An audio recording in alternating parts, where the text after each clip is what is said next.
bismillaahi raxmaani raxiim wacanow wanaagsan daawadayaal saaxiibayaal meel kastoo aad joogtaan soo dhawaada kuna soo dhawaada barnaamijka falanqaynta caalamka ee qodobada qaybtan aan kugula wadaagi doono waxaa ka mid ah falanqayn iyo warbixin gaar ahaaneed oo ku saabsan maxaa ka soconaya badda cas loolanka adag ee u dhexeeya quwado badan maxay Israa'iil Mareykanka Iiraan Sacuudiga Ruushka iyo Imaaraadka Carabta iyo xitaa dowladda Masar ay ka doonayaan badda cas loolankaasi u dhexeeya dowladahaasi Turkigana qayb uu ka yahay ilaa Iiraan yaa ku guuleysan doona ilaa intee ayuu saameyn doonaa saameyntaasi ma gaari doontaa ilaa bariga qaaradda Afrika Soomaaliya waa mid ka mid ah dalalka ugu istiraatiijisan ee loolankan dhexda uga dhacaya haddii aanan la eegin istiraatiijiyad ahaan waxa soo socdana sidee xaal ku noqon doonaa falanqayn dheer oo arrintaasi ku saabsan ayaan kula wadaagi doonaa iyo hadalka ka soo yeeray wasiir ku-xigeenka arrimaha dibadda ee Israa'iil ee ku saabsan inay xiriir la leeyihiin dhammaan dowladaha qaaradda Afrika dowladda Soomaaliyana ay xiriiro kala duwan ay la sameeyeen inkastoo aysan si cad waxyaabo badan u qeexin waan eegi doonaa macluumaadkaasi waxaan kaloo kula wadaagi doonaa Trump wuxuu u muuqanayaa inuu diyaariyo tallaabo kasta oo lagu weerari karayo Venezuela maxaa ka soconaya dalka Dominican Republic loo yaqaano oo Mareykanka uu ka qaadi karayo duulaan rasmi oo ka dhana dowladda Venezuela Dominican Republic iyo Venezuelana si intee ay isu jiraan macluumaadyo kale oo muhiim ah oo ku saabsan magaalada Gaza ayaa raaci doona Turkiga iyo Mareykanka waxyaabo ay ka yiraahdeen qorshaha la doonayo in magaalada Gaza 7 ruux ayaa lagu waramayaa inay dhinteen kadib markii dhul dilaac uu ka dhacay bartamaha magaalada dabaylihii xooganaa ee halkaasi laga dareemay shalay qabowgii darnaa iyo sidoo kale roobkii da'ay waxaana lagu waramayaa dadkaasi inay ahaayeen kuwii barakacayaasha ahaa ilaa iyo 5 ruux ayaa lagu waramayaa inay dhinteen kuwa kalena dhaawacyo ay soo gaareen kadib markii sidaas oo kale dhismayaal ay burbureen oo ku yaala xaafadda Beerlaaxiya iyo sidoo kale xaafadda Bir al-Najal loo yaqaano oo bartamaha magaalada Gaza qabowga daran ee jirana waxa uu sababay shalay in canug yar oo 9 bilood ah inuu ku geeriyoodo gudaha magaalada Gaza dadka qaarkii waxay soo duubayeen muuqaalada muujinaya teendooyinkoodii oo gabi ahaan wada biyo noqday qaarkood kor ay uga soo daateen kuwana ay hoos ay ka soo galeen xaaladda adag ayayna wajahayaan qaar ka mid ah dadka ku nool magaalada Gaza iyadoo la soo bandhigay caruur la sheegay inay u geeriyoodeen qabowga xaaladdu sidaas bay ugu adag tahay reer Gaza waxyaabaha ka soo kordhanay insha Allah taala barnaamijyadeena kale ayaan kugula wadaagi doonaa loolanka gacan ku haynta badda cas waxaa hadda ku jira quwado waaweyn oo uu ka mid yahay Mareykanka Ruushka Shiinaha iyo Midowga Yurub waxaa sidoo kale qayb ka ah quwado goboleed oo bariga dhexe sida Sacuudiga Imaaraadka Masar Turkiga Iiraan iyo xitaa Israa'iil Mareykanka badda cas wuxuu u arkaa marin istiraatiiji ah oo amniga Israa'iil laga difaaci karayo ganacsiga caalamiga laga difaaci karayo iyo xakamaynta saameynta dowladaha Shiinaha Ruushka iyo Iiraan oo wuxuu la dagaalamayaa inay badda cas u soo dhawaadaan dowladahani Shiinuhu wuxuu xooga saarayaa ilaalinta mashruuciisa Belt and Road Initiative oo ah wadada xiriirta oo uu doonayo ganacsigiisa inuu marsiiyo xitaa mustaqbalka haddii laga xiro marinada muhiimka ah waxa kale uu doonayaa inuu ilaaliyo amniga tamartiisa taasi waxay keentay saldhig military inuu ka dhiso dalka Djibouti Ruushka wuxuu doonayaa inuu helo marin uu ka soo gala biyaha diiran si uu u jabiyo go'doominta reer galbeedka Ruushka badihiisa inta badan waa kuwa barafooba meesha kaliya ee biyo diiran oo hadda uu ka helayna waa gobolka Crimea oo uu qabsaday sanadkii 2014 waxa uu doonayaa dhanka Suudaan iyo biyaha badda cas inuu u soo dhawaado si uu istiraatiijiyadiisa u sii xaqiijiyo sidoo kalena biyo diiran uu u helo saameyntiisa Liibiya iyo sidoo kale Siiriyana indhaha ayaa lagu hayaa Iiraan dhinaceeda waxay u adeegsataa biyaha badda cas saameyn dadban oo ay ku leedahay marka laga hadlayo awoodda xoutiyiinta dalka Yemen si cadaadis loo saaro Sacuudiga Israa'iil iyo maraakiibta reer galbeedka laakiin hadda Sacuudiga iyo Iiraan waxay isaga soo dhawaadeen halkii markii hore ay joogeen waxaana sidoo kale wada hadallo ay ka furmeen mid ka mid ah dalalka Carabta ujeedkuna waa in ugu yaraan Sacuudiga iyo Iiraan ay hal dhinac uga soo wada horjeestaan Imaaraadka Carabta joogitaanka Israa'iil ee biyaha badda cas waa mid xadidan marka la eego tirada ciidanka balse aad ay u miisaan culus yihiin marka la eego dhanka istiraatiijiyadda Israa'iil waxay leedahay marinbadeed muhiim ah oo ku yaala magaalada Eilat ama Rashaash waxayna si qarsoodi ah ama si dadban ay ula shaqeysaa dalalka ku teedsan badda cas si ula socoto dhaqdhaqaaqa Iiraan, Xuutiyiinta iyo shabakadaha doonaya inay hubka gaarsiiyaan magaalada Gaza ama Lubnaan iyagoo amnigooda ilaashanaya. Israa'iil ma ahan quwad badeed oo ballaaran oo si furan u joogta biyaha badda cas, laakiin waxay ku tiirsan tahay dhanka sirdoonka, iskaashiga amniga oo ay la leedahay dalal Carbeed iyo taageero buuxda oo ay ka hesho Maraykanka. xiriirka u dhexeeya dhinacyada maxalliga ee Geeska Afrika iyo Israa'iilna inta badan waa mid qarsoon, waxaana uu ku dhisan yahay dhanka sirdoonka, tababarka amniga, tiknoolajiyadda iyo danawadaha ka dhana kooxaha ama dalal kale. dalalka qaarkiina waxay Israa'iil ula xiriiraan si u helaan taageero amni iyo mid siyaasadeed, halka Israa'iil iyadana ay u aragtay Geeska Afrika inuu yahay meel ay ka ilaalin karto amnigeeda badda cas iyo marinada ganacsiga. ujeedada ugu weyn ee badda cas ee u imaanaysana waa inay la socoto in hub aana loo soo gudbin Gaza ama Lubnaan. Soomaaliya iyo Israa'iil kama dhexeeyo macaamil siyaasadeed oo caadi ah oo aad u weyn, laakiin Israa'iil waxay u aragtaa Soomaaliya meel juqraafi ahaan aad muhiim u ah oo saameyn toos ah ku leh amniga qaranka iyo ganacsiga badeed ee Israa'iil iyo Maraykanka. arrinta labaad ee Israa'iil u danaynaysa Soomaaliyana waa ka hortagga saameynta Iiraan iyo Xuutiyiinta. oo Israa'iil waxay aaminsan tahay in Iiraan ay adeegsato Xuutiyiinta dalka Yemen si ay u ballaariso saameynteeda badda cas, isla markaana ay geliso maraakiibta Israa'iil iyo kuwa xulafadeeda halis aad u weyn. marka warbixinada qaramada midoobay la eegana waxay tilmaamayaan xiriirka sii kobcaya ee u dhexeeya Xuutiyiinta iyo Al-Shabaab in Israa'iil arrintaasi aysan u arkin mid maxalli oo kaliya, balse ay u aragto khatar istiraatiiji ah oo ku fidi karaysa biyaha badda cas, maadaama warbixinadaasi maalmihii ugu dambeeyay aad ay u soo baxayeen. waxa kaloo ay aaminsan tahay khatartaasi inay ku fidi karto Geeska Afrika ilaa Bariga Dhexe. sidaa daraaddeed, Sharon Haskel oo ah wasiir ku-xigeenka wasaaradda arrimaha dibadda ee Israa'iil ayaa bannaanka waxay keentay xog ku saabsan inay xiriiro ay la sameeyeen dowladda Soomaaliya, sidoo kalena xiriir weyn ay la leeyihiin dowladaha inta badan ku yaala qaaradda Afrika. dhammaan arrimahan aan kuu sheegay ayayna carabaabaysaa. Somalia will have a major effects on the economy, on fisheries, on maritime, sea travel routes and goods that are passing through there. markaad eegto marka Soomaaliya waxay ku taallaa meel ay isugu yimaadaan marinbadeed, khayraadka dhanka badda iyo khayraad macdan iyo dahab u badan oo dhulka hoostiisa ku jira. sidaa daraaddeed waxaa muhiim ah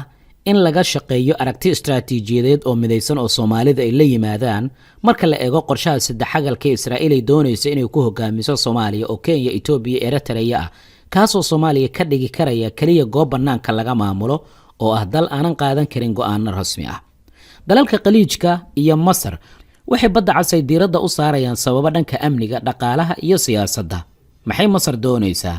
Masar badda cas iyo kanaalka Suez waa halbowlaha dhaqaalaha iyo amniga qaranka ee dalkeeda. sidaa daraaddeed, haddii qalqal amni uu ku yimaado badda cas, si toos ayuu Masar u saameynayaa. waxaana tusaale kugu filan markii Xuutiyiinta ay weerareen oo ay qayb ka ahayeen dagaalkii reer Gaza ay ku garab istaagayeen kanaalka Suez, dhaqaalihii uu soo saari jiray gebi ahaanba hoos u dhac weyn ayaa ku yimid. taasina waxay saameyn ku yeelatay dhaqaalaha dowladda Masar. sidaa daraaddeed, il gaara ayay u leedahay waxa halkaasi ka soconaya. Sacuudiga wuxuu badda cas u arkaa xuduud amni iyo marin muhiim u ah mashaariicda waaweyn sida mashruuca Neom loogu magac daray.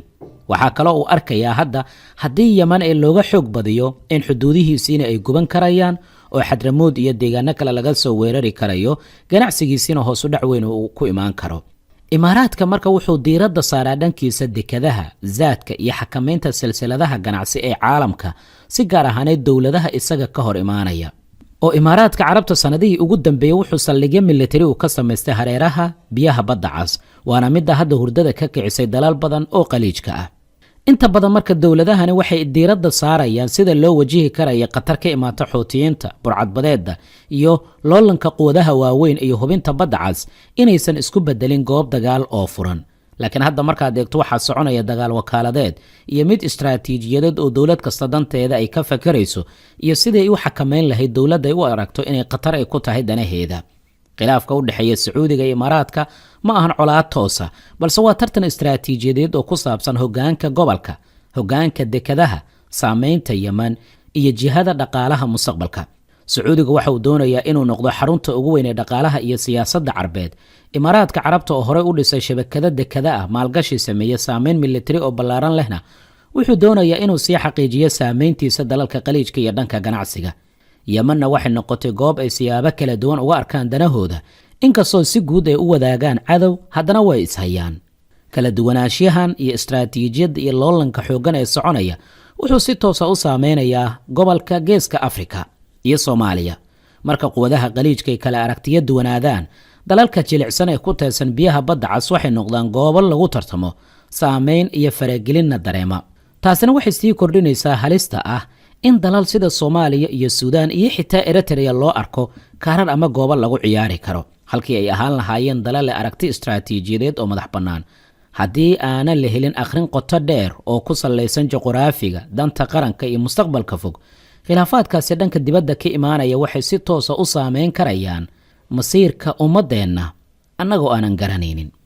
aragtidaada qaybta hoose ku rablaagsan muuqaalka la wadaag saaxiibadaada waad mahadsan tahay dowladda maraykanka waxay u muuqanaysaa inay qaaday tallaabo kale oo ay doonayso inay ku bartilmaamaysato ama ay ku weerarta venezuela madaxweynaha venezuelana waxa uu taagan yahay dagaal iyo dhiig daata ma doonayno madaxweynaha dowladda maraykanka wuxuu yidhi sida ugu dhaqsiyaha badan waxaan doonaynaa inaan bartilmaamaysanno goobaha dhulka ah ee laga soo qaado waxyaabaha maanka dooriya oo keliya badda Caribbean-ka kuma sugi doono maraakiibta iyo kuwa wax tahriibiyaba marka aad eegto marka sawirada iyo muuqaalada la soo bandhigayo waxaa muuqanaya calaamado muujinaya in Venezuela la doonayo weerar in lagu qaado sawirro lagu baahiyay baraha bulshada iyo qaar ka mid ah warbaahinta ayaa muujinaya in Maraykanka si muuqato uu kordhiyay joogitaankiisa military ee biyaha Caribbean-ka gaar ahaan Puerto Rico iyo Jamhuuriyadda Dominican Republic loo yaqaano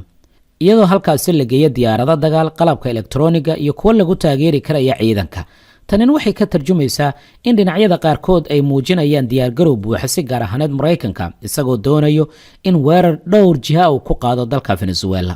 marka la eego xogaha la baahiyay waxay muujinayaan Maraykanka inuu diiradda saaray qaybaha kala duwan ee weerarka dhanka elektrooniga isagoo adeegsanaya carqaladaynta isgaarsiinta raadaarada iyo nidaamyada difaaca hawada waxaana la doonayaa mar qura in la hujuumo iyadoo diyaargarow xoogan uu soconayo haddii si rasmi taasi loo xaqiijina waxay ka dhigan tahay Maraykanku in uu tijaabinayo ama uu diyaarinayo jawi lagu wiiqo awoodda difaac dal bartilmaameed noqon karaya oo ah dalka Venezuela sawirada iyo muuqaalada la soo bandhigay ayaan arrintaasi cadeymo kuugu filan iyo hadallada kala duwan ee ka soo baxaya mas'uuliyiinta dowladda Maraykanka oo ah inay doonayaan inay weerar ay ku qaadaan deegaanada dhanka bariga ee laga soo diyaariyo dhammaanba waxyaabaha maanka dooriya ee hadda marmarsiyaha looga dhigtay weerarka Venezuela markaad eegto istaraatiijiyadda iyo sida wax u soconayaan waxa kuu bidhaamaya isbeddelka juqraafi siyaasadeed ee guud ahaan caalamka iyo loolanka xooggan ee soconaya sababtoo Maraykanka marnaba ma doonayo in dalkaasi Venezuela ay saameyn ku yeeshaan dowladaha uu sida weyn ula dagaalsan yahay ee kala ah Ruushka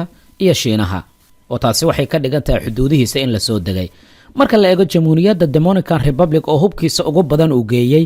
kaliya xeeb ama dhanka badda Caribbean-ka ayaa ka xigta inuu weerar toos ah ku qaado dalka Venezuela halkaasna hadda waxa uu ka wadaa dadaal xoogan iyo sidii uu ula socon lahaa dhaqdhaqaaqyada iyo wax kasta oo imaan karaya mar haddii dalka Venezuela weerar lagu qaado sida Iran oo kale ayaana la doonayaa weerar lama filaana in lagu qaado Venezuela haddii Nicolas Maduro uusan ogolaanin dhammaan shuruudaha miiska uu soo saaray madaxweynaha dowladda Maraykanka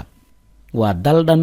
waa madaxweyne daldan oo la leeyahay halkaasi isaga bax annaga doonayna waxaan rabnaa inaan ka sameeyno ma waxa lagu qarinayaa wixii ka dhacay magaalada Gaza ma waxa la doonayaa in lagu qariyo waxyaabihii ka dhacay magaalada Gaza oo muddooyinkii ugu dambeeyay si weyn diiradda loo saarayay ma qorshe kale ayaa soconaya mise aragtidaadana la wadaag diyaaradaha dagaalka ee 35 iyo diyaarado kale ayaa Dominican Republic la geeyay sawirka guudna wuxuu u muuqanayaa awood weerar oo si dhaqso ah loo howlgelin karayo maadaama diyaaradahan ay yihiin kuwa jiilka shanaad oo awoodoodu ay aad u adag tahay lana arki kareenin sidoo kalena sameyn karaya xog ururin iyagoo isqarinaya sidoo kale diyaaradaha dagaalka ee Maraykanka marka laga yimaado maraakiib dagaal iyo ciidankiisa badda ayaa ku sugan biyaha Caribbean-ka